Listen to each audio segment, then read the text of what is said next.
I brought up our annual Yellowstone trip at Sunday dinner, excitement bubbling in my voice. My father Grant laughed, but it was cold, sharp. "That's only for real family, Jed, not you." My mother Susan, sister Ashley, and brother Tyler burst into laughter.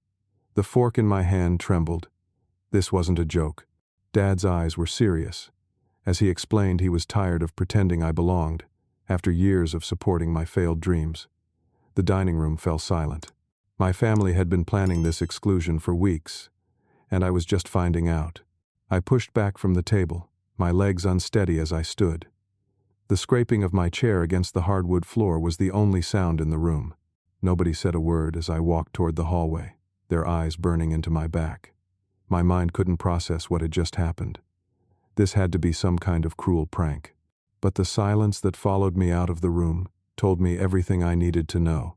In the hallway, I heard Ashley's voice drifting from the kitchen. She was on her phone, and she wasn't even trying to lower her voice. "Yeah. We finally told him," she said, laughing. "You should have seen his face. We've been planning this for 2 months. The whole vacation is already booked and paid for. $5,500 from the family vacation fund. The best part?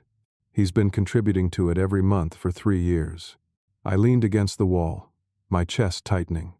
The family vacation fund. I'd been putting in $300 every month without fail, even when it meant I had to skip meals or work extra shifts. That money was supposed to be for all of us, for family memories. The irony tasted bitter in my mouth. My mind raced back through the past 3 years. After Dad's construction business hit hard times, I'd stepped up without hesitation. I'd been 25 then, fresh out of college with a computer science degree and ready to start my life. But family came first, Dad always said. So I took 2 jobs instead of the junior developer position I'd been offered in Seattle. Days were spent doing IT support at a medical clinic downtown. Nights were devoted to freelance web design, building sites until my eyes burned and my fingers cramped. $800 a month went straight to my parents for the mortgage. Another $500 covered Tyler's car insurance and phone bill.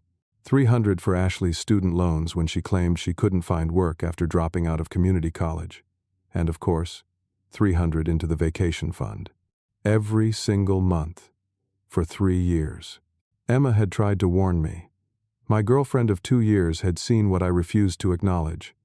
"They're using you," she'd said during our last fight 6 months ago. "When was the last time any of them said thank you? When did they ever offer to help you with anything?" I'd defended them, told her she didn't understand family loyalty. The argument escalated until she gave me an ultimatum. Them or her. I chose them. I chose the people who were now laughing about excluding me from a vacation funded with my money. The memory of Emma walking out of my life still stung. She'd been right about everything. We were supposed to move in together, start building our future. Instead, I'd given up the apartment deposit to help Tyler pay off his DUI lawyer. $2,500 that represented my future, gone to clean up his drunken mistake. And he'd never even apologized for the arrest, let alone thanked me for the money. I heard footsteps and quickly moved away from the wall. Tyler was coming down the hallway, his phone in his hand. He didn't even notice me standing there as he passed, too focused on his screen. But I saw it clearly. The group chat notification at the top. Operation Real Vacation, with 57 unread messages. My brother left his phone on the counter when he grabbed a beer from the fridge. This was Tyler all over, careless with everything because someone else would handle it. Usually me. I picked up the device, my thumb automatically entering his passcode. I'd set up all their phones, installed their apps, configured their passwords. They never bothered changing them because technology was my thing. The messages loaded, and each one felt like a physical blow. The chat went back 8 weeks. 8 weeks of my family plotting behind my back, while I worked myself to exhaustion for them. Mom had started it. "I think it's time we had a real family vacation. Just the 4 of us. Jed won't even notice if we plan it right." Dad's response: "About time.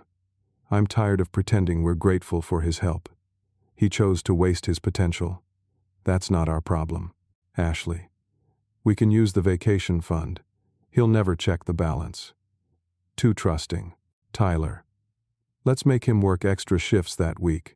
Tell him we need more money for bills. The conversation continued, becoming crueler with each message. They discussed how to keep me busy, how to hide the travel brochures, how to act normal around me. Susan wrote detailed notes about maintaining fake smiles and forced conversations. He won't even see it coming. She'd typed 3 days ago. Too trusting as always.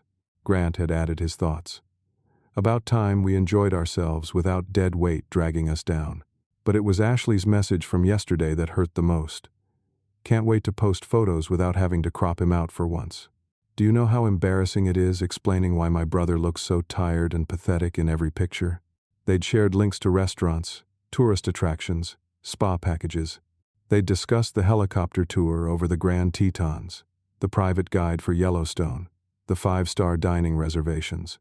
All funded by money I'd earned working 16-hour days, giving up my weekends, sacrificing my relationship and my dreams. I scrolled further back, finding something even worse. They'd been testing this exclusion for months. Those family gatherings I'd missed because of emergency shifts that Dad insisted I take, the family had gone to expensive dinners without me. The weekend I spent fixing the house's plumbing while they visited Aunt Barbara, they'd actually gone to a resort in Lake Tahoe. Practice runs, Grant had called them in the chat, to see if we can enjoy ourselves more without him. The verdict apparently was yes. I made my way down to the basement, to the room I'd called home for the past 3 years. Each step on the old wooden stairs creaked under my weight, a sound that had become the soundtrack to my exhaustion. How many nights had I descended these stairs at 2 or 3 in the morning after finishing client work, trying not to wake anyone, only to be up again at 6 for my day job. The basement wasn't much, but I'd made it livable. A bed, a desk with 3 monitors for my web design work, a small dresser, and a bathroom that only had hot water half the time. I'd been meaning to fix that water heater issue, just like I fixed everything else in this house, but there was never time, never money that didn't need to go somewhere else first. I sat on my bed and opened my laptop. If they'd been planning this for 2 months, there had to be signs I'd missed. I started going through my memories, and suddenly so many things made sense. The conversations that stopped abruptly when I entered a room. Mom's guilty looks that she'd quickly cover with those fake smiles. Ashley shoving something into a drawer when I came home early one day.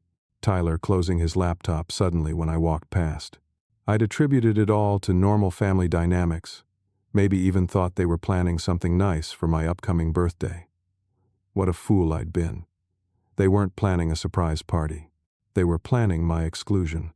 My bank records loaded on the screen. I needed to see it all laid out, needed to understand the full scope of what I'd given up for these people. The numbers started adding up, each transaction a reminder of a sacrifice I'd made. 3 years of mortgage assistance, $28,800. 3 years of vacation fund contributions, $10,800. Tyler's DUI lawyer, $2,500. Tyler's college tuition assistance, $12,000 over 2 years. Ashley's car repairs, $3,200. Ashley's student loans, $18,000 total. Mom's dental surgery when their insurance wouldn't cover it, $4,500. Dad's tools when his were stolen from a job site, $3,800. Emergency home repairs I'd covered, approximately $7,000. Utilities I'd paid when they came up short, roughly $5,000. Total, $93,600. That didn't even include the promotion I'd turned down at the clinic because it would have required relocating to Portland. It didn't include the master's degree. In computer science I'd abandoned after 1 semester because Tyler needed help with tuition. It didn't include the relationship I'd lost, the apartment I'd never rented, the life I'd never started. I remembered the conversation when I'd told them about the Portland opportunity. $75,000 a year starting salary, full benefits, relocation assistance. Mom had cried, actually cried, tears streaming down her face as she begged me not to abandon them. Family sticks together, she'd sobbed. We need you here, Jed. You're the glue that holds us all together. Dad had been more subtle but no less manipulative. Of course, you should take it if that's what you want, he'd said. We'll figure something out. Maybe we'll lose the house, but Tyler can drop out of college and get a job. Ashley will understand that she needs to handle her loans alone. Your mother and I can move into a small apartment somewhere. The guilt had been overwhelming. So I'd stayed. Turned down the opportunity of a lifetime to be the good son, the responsible brother, the family savior. And this was my reward. Exclusion from a vacation, funded with my own money. I pulled up my email, needing to know more about this vacation they'd planned. Since I managed all the household digital accounts, I had access to everything. The reservation confirmation was in Mom's email, sent 3 weeks ago. Jackson Hole Mountain Resort. Presidential Suite. $5,500 package for 4 people, June 15th through June 22nd. The package included everything: private tours of Yellowstone and Grand Teton, helicopter rides, spa treatments, 5-star dining, exclusive access to resort amenities. They'd even added a note to the reservation, celebrating our family bond. Party of 4. No additions possible, as we want this to be intimate. No additions possible. They'd specifically ensured I couldn't be added later, even if they'd had a change of heart. Which, according to the email thread, they'd considered. 3 weeks ago, Mom had written to the resort, asking if they could add a 5th person if needed. When told yes for an additional $1,500, she'd responded within minutes.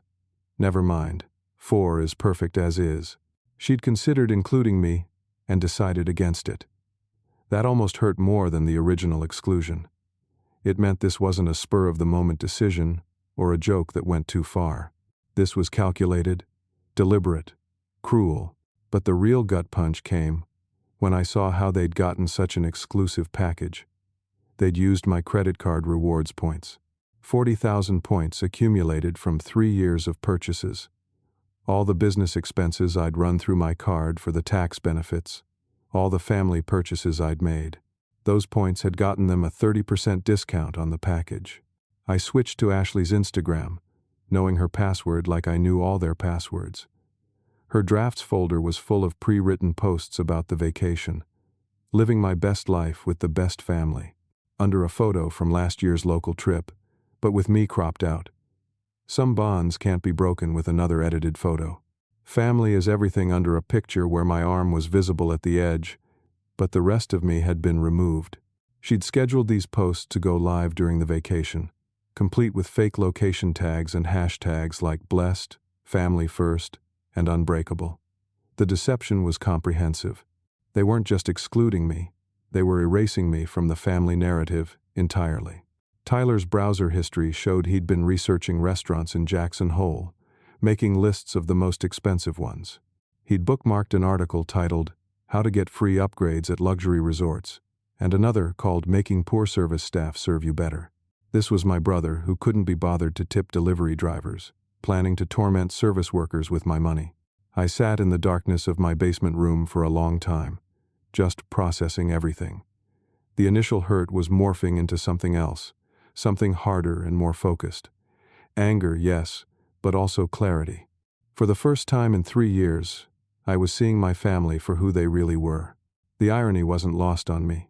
They needed me for everything technical, everything financial, basically everything that required effort or intelligence. Dad could barely send an email without my help. Mom thought Facebook was the entire internet. Ashley needed me to upload her Instagram posts half the time because she couldn't figure out image sizing. Tyler had me fix his computer every other week because he kept downloading viruses from sketchy gaming sites. And yet, they thought they could exclude me. They thought they could take my money, use my resources, benefit from my labor, and then laugh in my face about not being real family. Well, if I wasn't real family, then maybe it was time to stop providing real support. I pulled up our family's financial structure on my computer. Over the years, I'd organized everything to be efficient. All the utilities were under my name, because my credit score was the only good one in the family. The primary credit card was mine, with Mom and Ashley as authorized users. The internet, the streaming services, the cell phone plan, everything ran through accounts I controlled. They had no idea how dependent they were on me. Dad liked to joke that I was the tech guy of the family, but it went so much deeper than that. I was the infrastructure. I was the foundation. And foundations, when removed, tend to cause collapses. But I had to be smart about this. If I acted too quickly, they'd know something was wrong. They'd either cancel the trip or find another way to pay for it.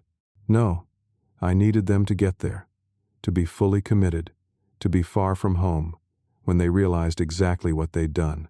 The trip was in 6 days. They'd leave Friday morning for the 12-hour drive to Jackson Hole. They'd need gas in Nevada, probably stay overnight in Utah, then arrive at the resort Saturday afternoon. That's when they'd need the card for check-in. That's when I'd strike. I started planning, creating a timeline in my head. I couldn't freeze the cards immediately. That would be too obvious. But I could set things in motion that would reach critical mass right when they were most vulnerable. I pulled up the credit card account and studied the controls. There was an option to freeze cards for security reasons that could be activated remotely. Perfect. My phone buzzed with a text from my cousin Marcus. "Hey man, excited about the big Yellowstone trip? Your mom has been talking about it for weeks at family gatherings." So the extended family knew about the vacation. But did they know about my exclusion? I texted back carefully. "Yeah, Mom's really excited about it," Marcus responded quickly.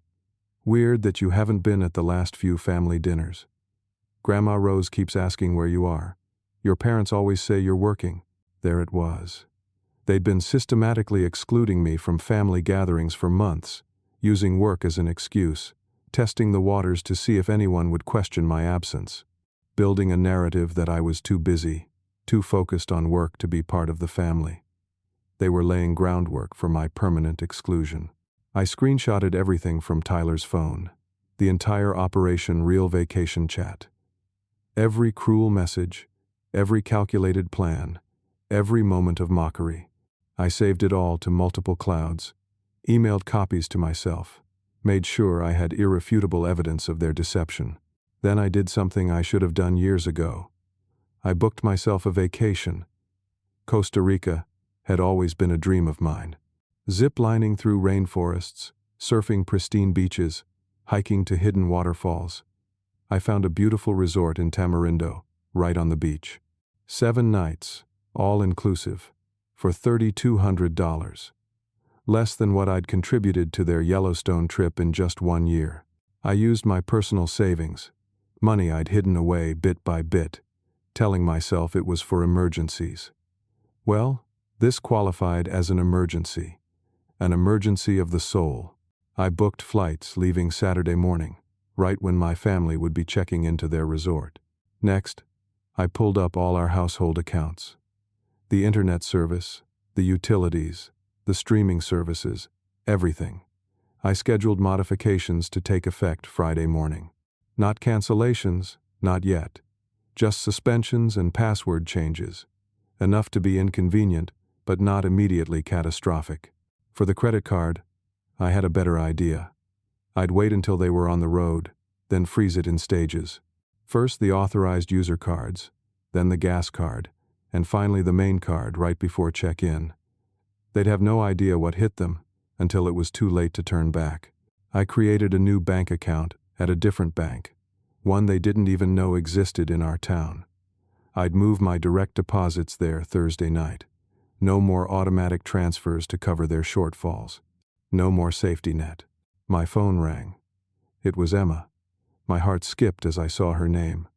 We hadn't talked in 6 months, not since our breakup. "Jed?" Her voice was soft, concerned. "I heard something weird from Rachel. She said she saw your family at the mall buying vacation clothes and talking about how nice it would be to have a trip without you. Is everything okay?" Even Emma, who I'd pushed away for these people, could see something was wrong. Actually, no. Everything's not okay. But for the first time in 3 years, it's about to be. I told her everything. The exclusion, the financial manipulation, The years of sacrifice. She listened without interrupting, and when I finished, she simply said, "I'm proud of you for finally seeing it. What's your plan?" As I explained what I intended to do, I heard something I hadn't heard from Emma in a long time. Admiration. "That's brilliant, Jed. They deserve every bit of what's coming. Do you need any help?" "Actually, yes," I said. "An idea forming. How would you like to help me move out Thursday night? I'll need to do it when they're asleep." "I'll bring my brother's truck," she said immediately. "And Jed, I'm really glad you're finally choosing yourself."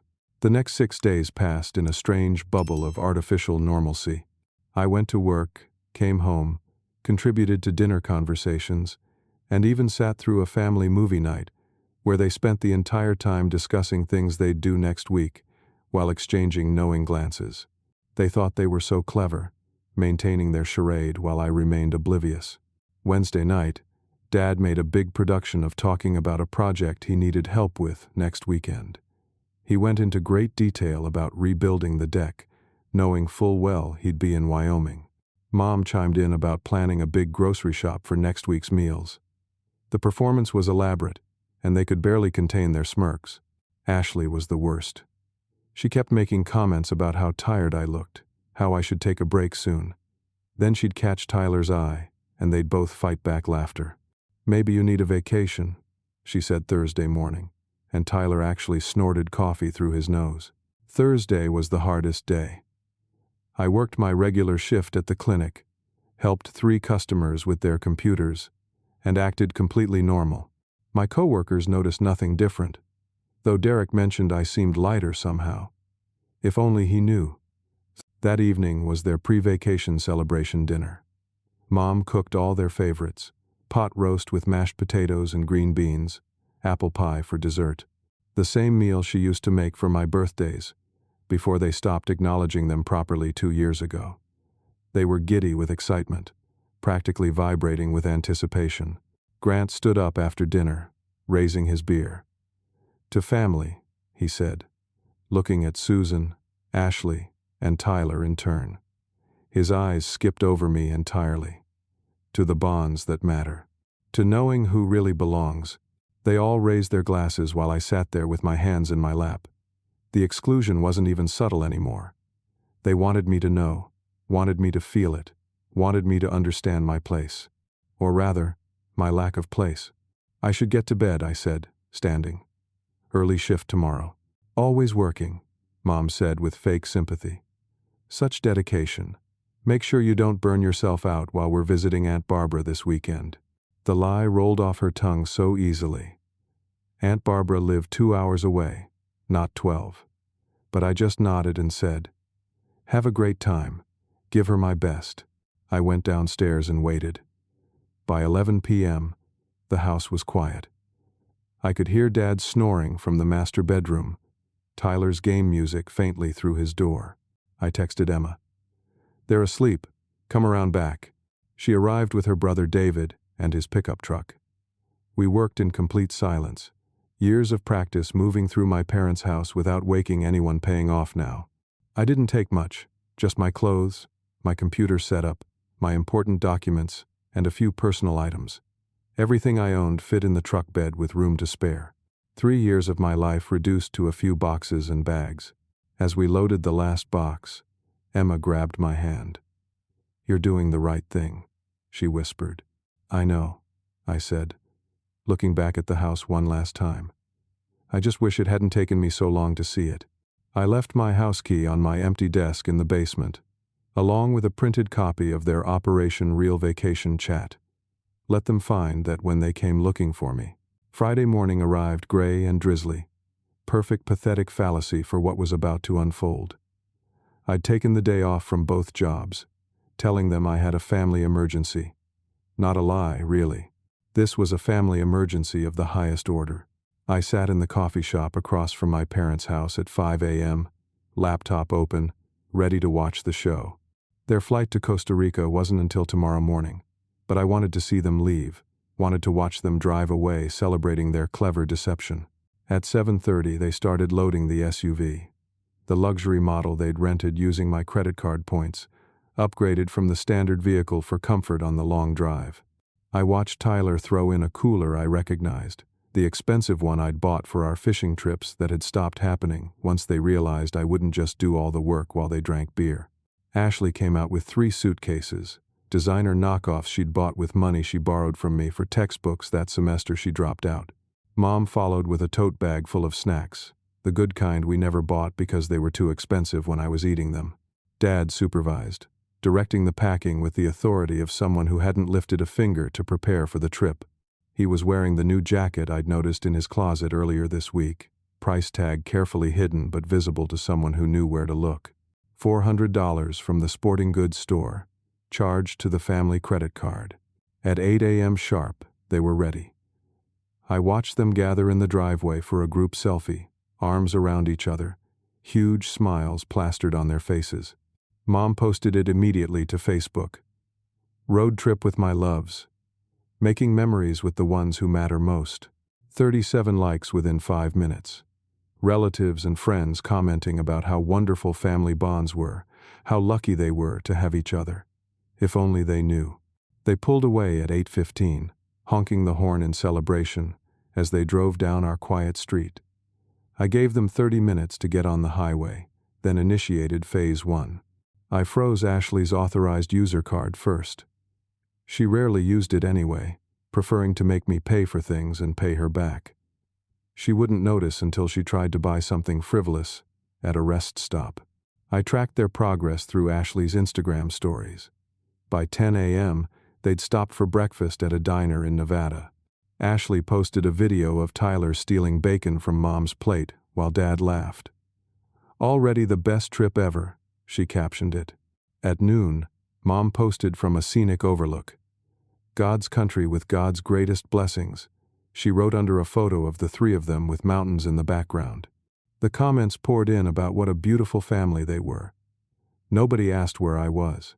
By 2 p.m., they'd made it to the Utah border. Tyler posted a video of himself driving while singing along to the radio, clearly going at least 90 miles per hour. "Freedom feels good," he shouted at the camera. I wondered how free he'd feel in a few hours. At 4 p.m., I froze the gas card. They wouldn't notice until their next fill-up, probably around 6 when they stopped for dinner. I scheduled the internet service suspension for 5 p.m., timed for when they'd be too far from home to do anything about it. Derek from work texted me. "Saw your family at the gas station this morning. They looked so happy, like they'd won the lottery or something. Your dad was practically dancing. Why aren't you with them?" "Work obligations," I replied. "Someone has to pay the bills." "Man, you do everything for them. They're so lucky to have you." The irony was perfect. Yes, they were lucky to have me. They just didn't know how lucky until they didn't have me anymore. At 5:30, Mom tried to call. I let it go to voicemail. She called again. Then Dad. Then Ashley. Then Tyler. 15 missed calls in 10 minutes. Finally, a text came through from Mom. "Hi, sweetie. Just wanted to check that you got home safe from work. The house alarm app isn't working on my phone for some reason." The alarm app that required internet to function, which had just been suspended. I didn't respond. At 6 p.m., they stopped for dinner in Cedar City, Utah, based on Ashley's location tag. That's when they'd discover the gas card was frozen. I could almost see it. Dad confidently handing over the card, the waitress returning to say it was declined. The confusion, the embarrassment, the slow dawning realization that something was wrong. Mom called again. This time she left a voicemail. "Jed, honey, something's wrong with the gas card. Can you call the bank? We're at dinner, and it's not working. Please call back as soon as you get this." I waited an hour, then sent a single text to the group chat. "Having technical difficulties? Try managing without me for once. Enjoy your real family vacation." Then I turned off my phone and went to pack for Costa Rica. Saturday morning, I woke up in a hotel near the airport, feeling lighter than I had in years. My flight to Costa Rica was at noon, perfectly timed for when my family would be discovering the full extent of their predicament. I turned on my phone to find 143 missed calls and 67 text messages. The voicemails started confused, then angry, then desperate. Mom's voice evolved from controlled concern to barely contained panic. Dad's messages went from demanding to threatening to pleading. Ashley was crying in her last message. Tyler just kept texting "answer your phone," over and over. I checked Ashley's Instagram. The last story was from 10 p.m. Friday night, a dark photo from what looked like a parking lot. No caption, no location tag. The celebration was over. I opened the family group chat to see the breakdown in real time. Mom, Friday, 7 p.m. Jed, this isn't funny. The gas card isn't working, and we need to fill up the tank. Dad, Friday, 7:15 p.m. Fix this now. I don't know what you think you're doing, but you need to stop. Ashley, Friday, 7:30 p.m. Are you seriously doing this? We're stranded at a gas station in Utah. Tyler, Friday, 7:45 p.m. Dude, what the hell? Mom is crying. Mom, Friday, 8 p.m. We saw your message. We can explain everything.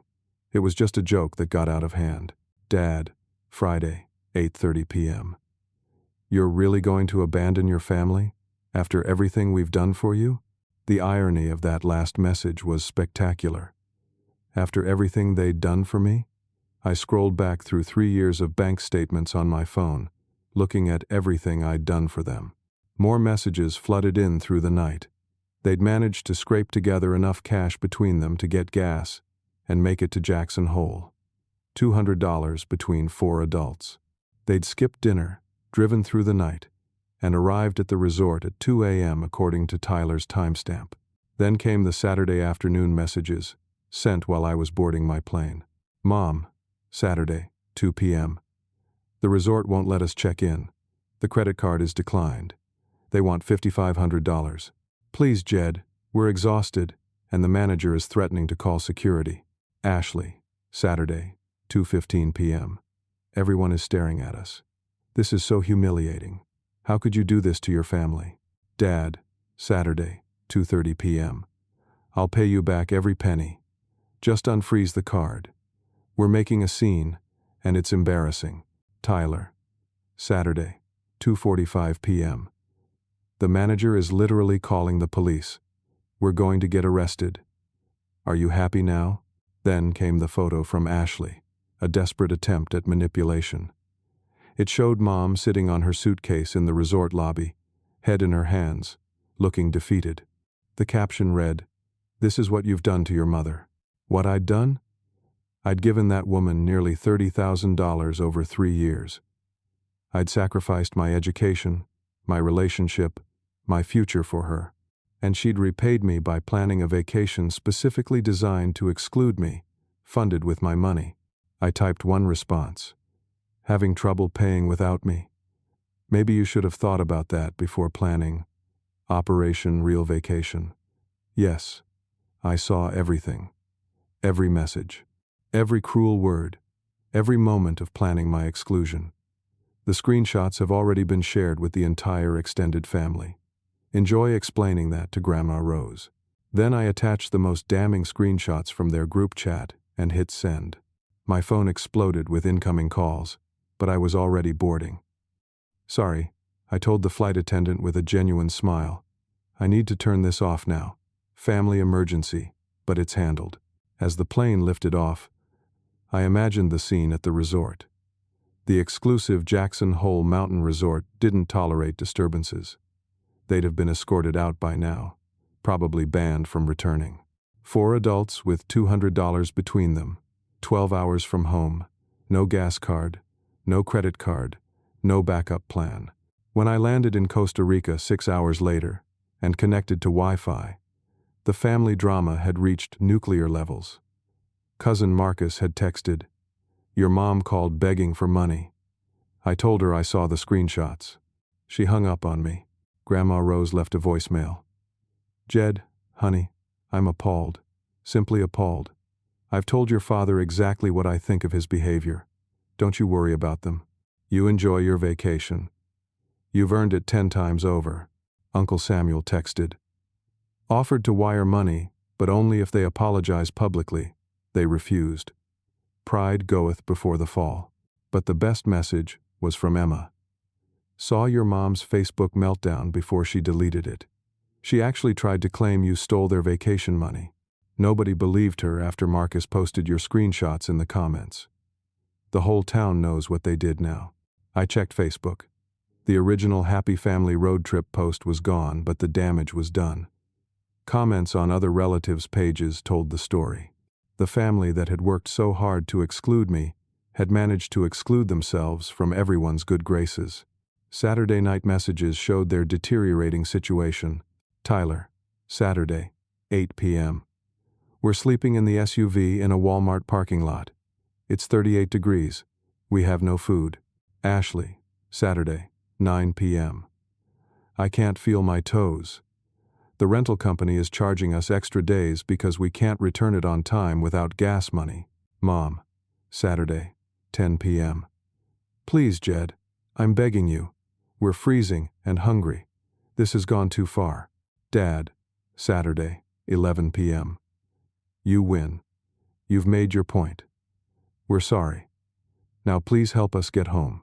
I was sitting on a beach in Tamarindo, watching the sunset paint the Pacific Ocean gold and pink. I'd just finished a surf lesson, my muscles pleasantly sore, salt water still in my hair. The instructor had said I was a natural, that I seemed like someone who'd been carrying weight for too long and had finally set it down. I posted a photo of the sunset with a simple caption. Sometimes you have to remove yourself from the equation to see your true value. First, solo vacation in 3 years. Worth every penny I saved by not funding other people's dreams at the expense of my own. Within minutes, likes and comments poured in. Friends I'd lost touch with because I was always working reached out. Former colleagues expressed surprise that I was finally taking time for myself. And Emma commented with a simple heart emoji that somehow said everything. Sunday morning in Costa Rica was paradise. I woke up to the sound of howler monkeys and waves crashing against the shore. The resort had upgraded me to an ocean view suite when they heard it was my first real vacation in years. The irony wasn't lost on me that the upgrade alone cost more than what my family currently had to their names. Back in Wyoming, my family was falling apart. The messages had taken on a different tone. Mom, Sunday, 6 a.m. We're driving home with the gas we have left. We'll make it as far as we can. They'd managed to beg $20 from a kind stranger at Walmart, according to Ashley's text. $20 of gas to get 4 people and their luggage home from Wyoming to California. They'd make it maybe 150 miles if they were lucky. I checked their location through the Find My Phone feature I'd set up on all their devices. They were stopped at a rest area in Utah, probably trying to figure out what to do next. The temperature was 42 degrees and raining. The same SUV they'd been so proud of was now their prison. Then came the extended family fallout.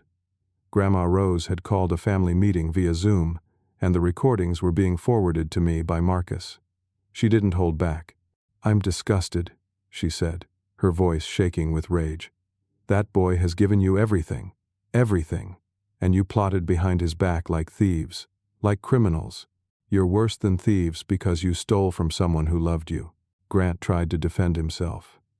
Mom, you don't understand. He was lording it over us, acting like he was better than us, because he had a degree. He is better than you, Rose snapped. He works 2 jobs while you can barely hold one. He pays your bills while you plan vacations without him. He sacrificed his future for your present, and you couldn't even say thank you. The call ended with Rose announcing she was rewriting her will. The $100,000 that would have gone to my parents was being put in a trust for me. The family home in Maine that Dad had been counting on was going to charity. The jewelry Mom had already mentally spent was being donated to a museum. Meanwhile, I was ziplining through the cloud forest, feeling free for the first time in years. The guide asked if I wanted to try the extreme course, the one most people were too scared to attempt. Why not? I said. I've already taken the biggest leap of my life this week. Flying through the canopy at 40 miles per hour, suspended hundreds of feet above the ground. I thought about fear. I'd been so afraid of disappointing my family, of being seen as selfish, of not being good enough. But they hadn't been afraid of disappointing me. They hadn't worried about being selfish. They hadn't cared if they were good enough for me. My phone buzzed with a text from Derek at work. "Your dad just called the clinic asking if you were here." He sounded desperate. I told him you were on vacation. He actually asked where. I said I didn't know. He called you ungrateful, and I hung up on him. The audacity of calling me ungrateful while stranded on the side of a highway because they'd excluded me from a vacation funded with my money was peak Grant behavior. By Sunday afternoon, they'd made it home. Barely. Tyler's text explained they'd had to call Uncle Samuel after all, who'd agreed to wire just enough gas money to get them home, but only after they each posted public apologies on Facebook, admitting what they'd done. I looked up the posts. They were beautiful in their humiliation. Grant. I apologized to my son Jed for excluding him from our family vacation after he supported us financially for 3 years. I was wrong, cruel, and ungrateful. Susan. I'm ashamed that I plotted against my son, who has given everything for this family. Jed deserved better than the treatment we gave him. Ashley. I'm sorry for mocking my brother behind his back while taking his money. He sacrificed his future for us, and we repaid him with cruelty. Tyler. I'm an idiot who bit the hand that fed me. Literally. Jed, I'm sorry for everything. The comments under each post were brutal. Friends, neighbors, co-workers, all expressing shock and disgust. My high school English teacher wrote under Dad's post, "I always knew Jed was special. Now I know he's also a saint for putting up with you people for so long." Monday morning arrived with me, learning to surf at sunrise, while my family discovered the full extent of their new reality. The internet was still suspended. The utilities were scheduled for shut-off if bills weren't paid by end of business. Ashley's phone had been disconnected. Tyler's gaming subscriptions had all been canceled. And then came the work crisis. Dad's construction company website was down. The one I'd built and maintained for free for 2 years. The one that generated 60% of his leads. He had a big client presentation that afternoon, and no way to show his portfolio. Grant called me 17 times in 1 hour. Finally, he left a voicemail that perfectly captured his transformation from arrogance to desperation. "Jed, please. I have the Henderson Project presentation at 2. It's a $100,000 contract. The website is down. I don't know how to fix it. I don't even know how to access it. Please, I'm begging you. I'll lose everything without this contract. You can't do this to me. To us. We're your family." Were they? Real family doesn't plot your exclusion. Real family doesn't mock your sacrifices. Real family doesn't take your money while planning to leave you behind. I sent him one text. My consultant rate is $200 per hour, 4-hour minimum, paid in advance. Non-family discount available. His response was immediate. "You can't be serious. As serious as Operation Real Vacation. Good luck with your presentation." Tuesday brought the complete collapse. Mom discovered she didn't know how to access online banking. 3 years of letting me handle everything meant she didn't know their passwords. Didn't understand how transfers worked. Didn't even know which bank held which account. Ashley realized her entire social media presence was managed through accounts I'd set up. She couldn't access her business Instagram, the one she'd been trying to monetize as a lifestyle influencer. 3,000 followers she couldn't reach because she'd never bothered to learn her own passwords. Tyler found out his college enrollment for the fall semester was in jeopardy because the payment plan I'd been managing wasn't set up for the next installment. He didn't even know how to log into the student portal. They were children who'd been playing at being adults while I handled everything real, everything difficult, everything that required actual work and responsibility. Wednesday was when the family meeting happened. I knew because Emma was invited as a witness, and she texted me updates in real time. "Your mom is crying about how they can't function without you," she wrote. "Your dad just admitted he doesn't even know how to update his business license online. Ashley just realized you've been doing her taxes for 3 years and she doesn't have any of the documentation." Tyler just found out he has $30,000 in student loans he didn't know about because you were handling all the paperwork and he never read anything. Your mom just asked if I could convince you to come back. I laughed. She didn't like that. The meeting ended with Grant having what sounded like a panic attack when he realized his business insurance was managed through an online portal I'd created, and it was due for renewal in 3 days. Without it, he couldn't legally operate. 3 months passed before I saw them again. 3 months of me building a new life while they struggled to manage their old one.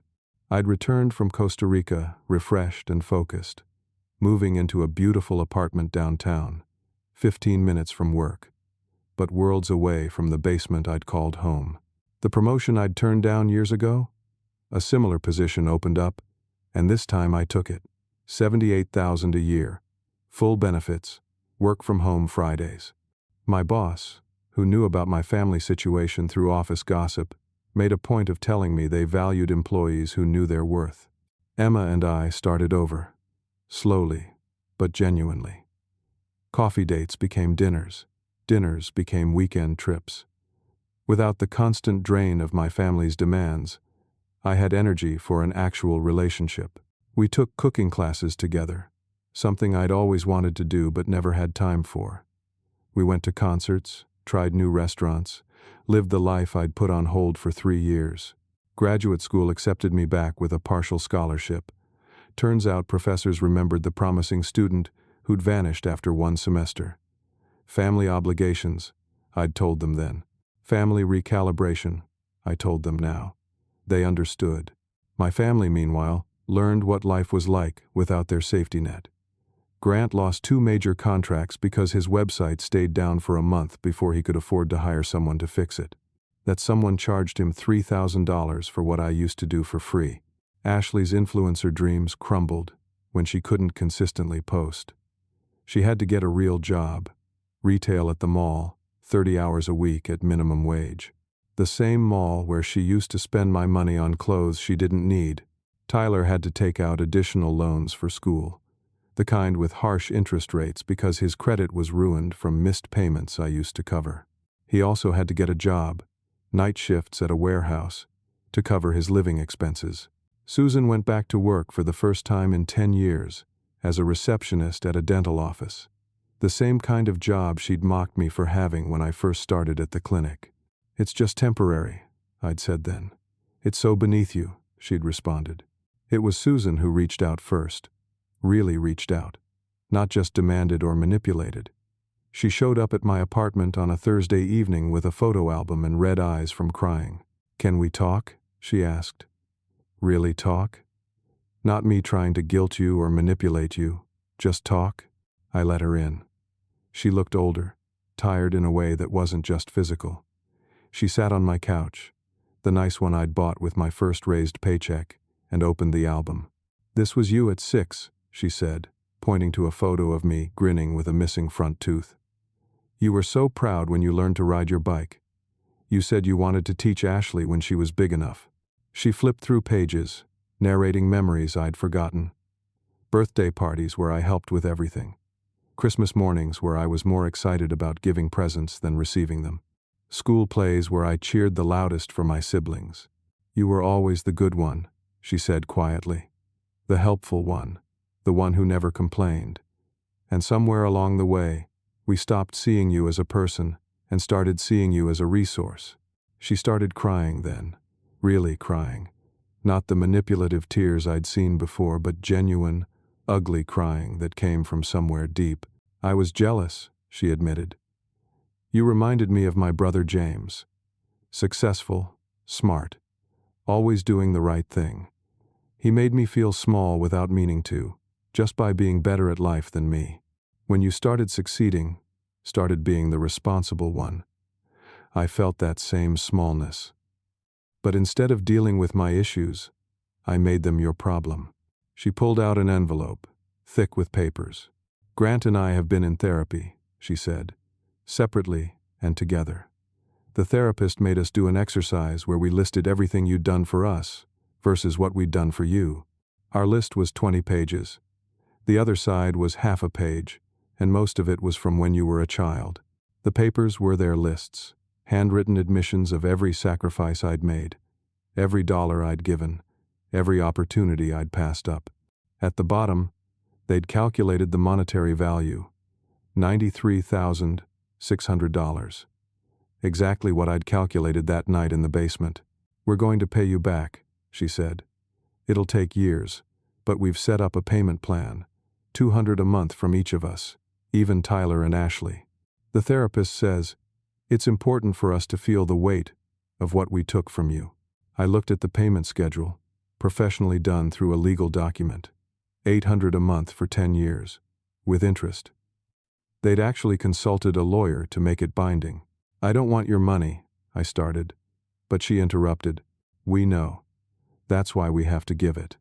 The therapist says accepting help was our drug and you were our dealer, except you never asked to be. We need to learn to stand on our own feet, and you need to see that we're willing to sacrifice for you the way you sacrificed for us." Over the next weeks, the others came too. Grant brought his construction portfolio, asked for my honest opinion about his work. Without the website, he'd had to actually learn about digital marketing, and he wanted to show me he could do it. "I was a coward," he said simply, "threatened by my own son's success instead of proud of it. What kind of father does that? The kind who needs therapy, apparently. Lots of it." Ashley came with a business plan she'd written herself for her influencer brand. It was terrible, but it was hers. She'd taken business classes at the community college, paying with her retail earnings. "I want to earn it this time," she said. "Actually build something instead of expecting you to hand it to me. Will you teach me? I'll pay for your time." Tyler brought his transcripts and loan documents, everything laid out in spreadsheets he'd learned to create. "I had no idea how much you were protecting me from," he said. "The real world is terrifying when you actually have to face it. I'm sorry I made you face it alone for so long." The real change came 6 months later. They'd stuck to their payment plan, never missing a month. They'd learned to manage their own finances, their own technology, their own lives. The family group chat, renamed from Operation Real Vacation to Making Amends, became a place where they shared small victories. Dad getting his first online client without help, Mom balancing the checkbook, Ashley reaching 500 real followers, Tyler making the dean's list while working full-time. A year after the failed vacation, we took a real family trip. Not to Yellowstone or some exclusive resort, but camping at a state park 3 hours away. Everyone paid their own way. Everyone contributed to planning. Everyone helped with setup and cooking and cleaning. Sitting around the campfire, Tyler asked, "Do you think you'll ever fully forgive us?" I thought about it, looking at their faces in the firelight. They looked different now. Humbled, real, present in a way they'd never been when I was doing everything for them. "I forgave you the day I got on that plane to Costa Rica," I said. "But forgiveness doesn't mean forgetting. It doesn't mean going back to how things were. It means moving forward with wisdom." "The therapist says we traumatized you," Ashley said quietly. "That what we did was emotional and financial abuse." "It was," I agreed. "And recognizing that is the first step to making sure it never happens again." Grant raised his beer, a cheap one from a six-pack, not the craft beer I used to buy him. To Jed, who taught us that family isn't about blood or obligation. It's about mutual respect, genuine love, and sometimes tough lessons. To therapy bills, Susan added with a rueful laugh. Worth every penny to get our son back. To actually earning our keep, Tyler added. To second chances, we don't deserve, but are grateful for, Ashley finished. We clinked bottles under the stars, and for the first time in years, it felt real. Not perfect, not healed, but real. 2 years later, at my wedding to Emma, Grant gave the best man speech. Tyler was a groomsman, Ashley helped Emma with planning, and Mom did the flowers herself, learning from YouTube videos instead of hiring the expensive florist she would have once demanded I pay for. 2.5 years ago, Grant began, his voice steady but emotional. I told my son he wasn't real family. It was the stupidest, cruelest thing I've ever said. Because Jed taught us what real family actually means. Real family doesn't take each other for granted. Real family doesn't keep score while making withdrawals. Real family stands up for themselves and demands better. He paused, looking directly at me. Jed, you withdrew yourself from our lives when we treated you like an ATM instead of a son, a brother, a person. It was the wake-up call we needed. You could have left us behind forever, and we would have deserved it. But you gave us something more valuable than money. You gave us the chance to earn our way back into your life, to become people worthy of calling family. Susan stood up next to him, taking the microphone. To Emma, thank you for seeing the value in Jed when we were too blind to see it ourselves. Thank you for supporting him when he finally stood up to us. And thank you for encouraging him to give us another chance when we'd proved ourselves worthy of it. Ashley called out from her table, and thanks for not making him pay for this wedding. Everyone laughed, but it was healing laughter, acknowledging laughter. Tyler added, I'm just grateful my brother taught me about student loans before I graduated. I actually understand my finances now. Terrifying but empowering. Grandma Rose, who'd forgiven them but never forgotten, raised her champagne glass.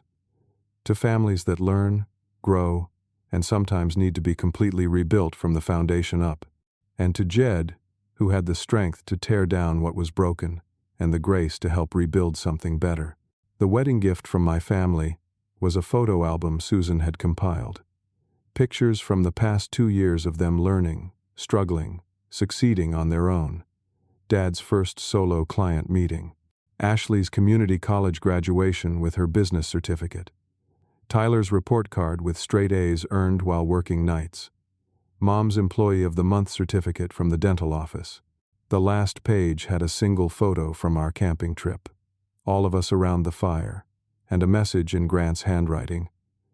The vacation we tried to steal from you taught us the journey we needed to take. Thank you for making us walk it ourselves, and thank you for meeting us at the destination. Looking back now, that failed vacation to Yellowstone was the best thing that never happened. My family tried to take a vacation from me, not realizing I was the one who needed a vacation from them. They thought excluding me would bring them joy, but it brought them reality. Cold, harsh, necessary reality. The money they're still paying back? I put it in a fund for their future grandchildren's education. They don't know that yet. Someday, when they've finished paying their debt, I'll show them how I transformed their payments into an investment in the family's future. The irony won't be lost on them, but neither will the lesson. Every month when their payments arrive, they come with notes. Small updates, genuine gratitude, real connection. The family that once made elaborate plans to exclude me now makes elaborate efforts to include me, not because they need my money or skills, but because they've learned my worth as a person. The truth is, we all needed that failed vacation. They needed to fail without me to appreciate what I'd done. I needed to let them fail to value myself.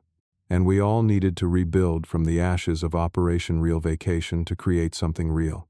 Sometimes, the best family vacations are the ones where you learn you can vacation from family, where you discover that love isn't obligation, support isn't submission, and saying no isn't selfish. Sometimes the best gift you can give your family is the withdrawal of your presence, so they can learn the value of your existence. And sometimes, if you're very lucky and they're willing to do the work, you can come back together stronger, wiser, and genuinely connected. Not as provider and dependents, not as resource and users, but as actual family. The kind that pays their own way, handles their own problems, and chooses to be together because they want to, not because they need to. That's the kind of family we are now. It took a failed vacation, $93,000, and complete destruction to get here, but we made it. And that's worth more than all the money I ever gave them. The vacation they planned without me became the journey that brought us together, just not in the way any of us expected. Have you ever had to completely withdraw yourself from a situation or relationship to make others realize your true value? What would you do if your family planned something special intentionally without you while using your resources? I'd love to hear your stories in the comments below. If this story resonated with you, please consider giving it a like and subscribing to hear more stories about standing up for yourself and demanding respect. Share this with someone who needs to hear that their worth isn't determined by what they provide, but by who they are. Thank you for listening, and remember, sometimes the best thing you can do for people who take you for granted is to show them what life looks like without you in it. You deserve relationships built on mutual respect, genuine appreciation, and real love. Never settle for less.